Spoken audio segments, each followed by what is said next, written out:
This is Scott the Fix-It Guy with a quick fix for you on a Wolf oven that won't heat. And there's a couple ways you can get to the igniter to replace it. One way is by taking off this bottom panel. It just lifts up. You lift it up and pull it out towards you. And I'm unscrewing. Hey guys, can you take just a second to click on the subscription link below? It really helps our channel, and also the bell notification, so every time we make a new video we can send it right to you. We make a new video about once every week. Really appreciate that, and if you give us a thumbs up, it'd be great. Thank you. These wire nuts that are going between the igniter and the oven's power supply. There's two of them. Usually they're not this bigger type of wire nut. Usually they're just these smaller ceramic ones. So remove the two wire nuts, and then I'm going to be pulling the igniter assembly out from the front.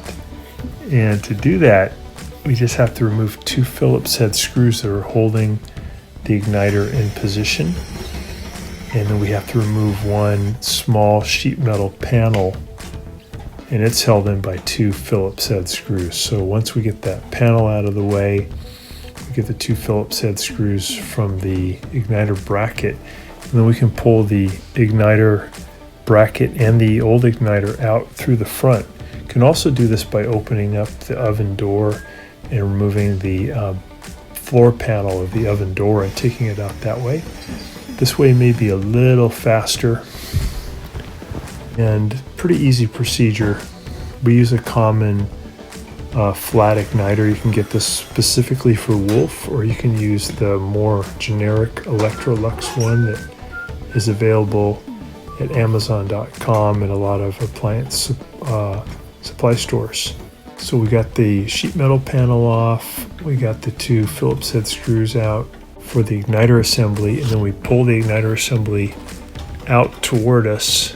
And then there's two Phillips head screws holding the igniter onto the bracket. You just loosen those, put the new igniter onto the bracket, and then once that's done, we'll feed the bracket with the new igniter back into the oven cavity, and we'll tighten up the screws that hold the bracket to the frame. And then we'll hook up our electrical connectors. Probably do this whole procedure in about 15 minutes. Be pretty easy.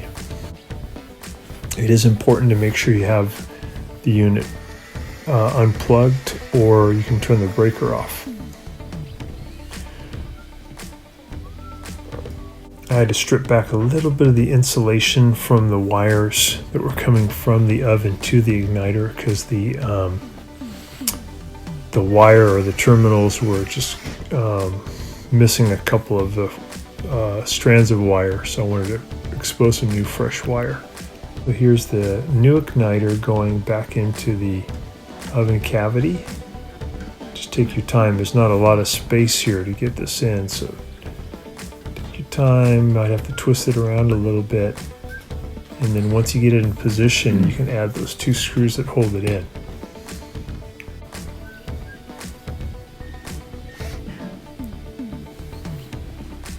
This particular oven, when the igniter was going bad, the safety valve would open prematurely and let a lot of gas build up inside the oven cavity.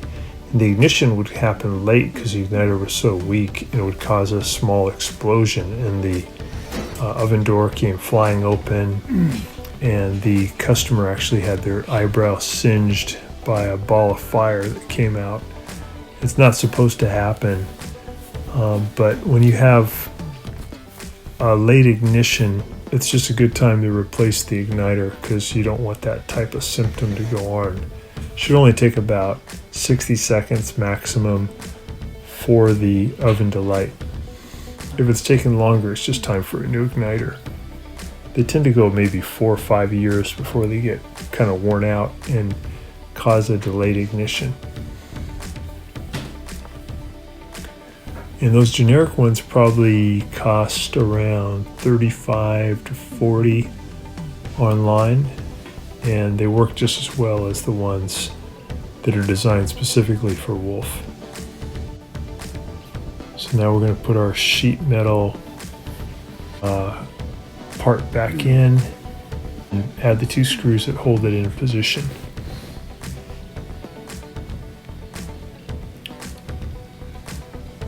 And once that's all done, you can just put the cover back on and you're done.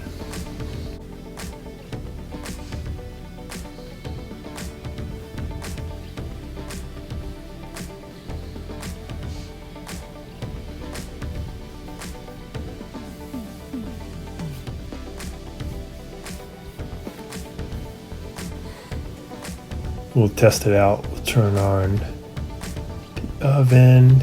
We'll see the igniter start to glow. And then we should see a nice blue flame. If you're getting a flame that has some yellow tinges, you may have to adjust the air-fuel mixture. It's pretty easy to do too. So there's our glow. The safety valve will let the gas flow in and it should ignite and give you a nice blue flame. There we go.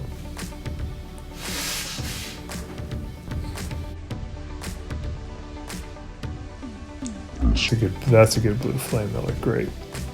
So we can close it up. We'll put that front panel back on.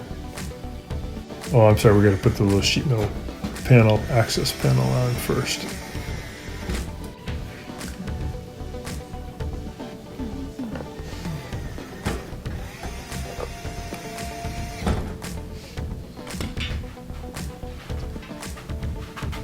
Put the kick panel back on. And that one doesn't have any screws. It just pushes in and then you pull down slightly and it drops down on a couple of catches. Hope this has been helpful to you and you got your wolf running good again. Thanks so much for watching our video. Please leave any comments or questions in the comment section below. We really appreciate that. We have a really nice video coming up for you right here that I think you'll enjoy. Very similar, dealing with appliance repair. So thanks again for watching our video.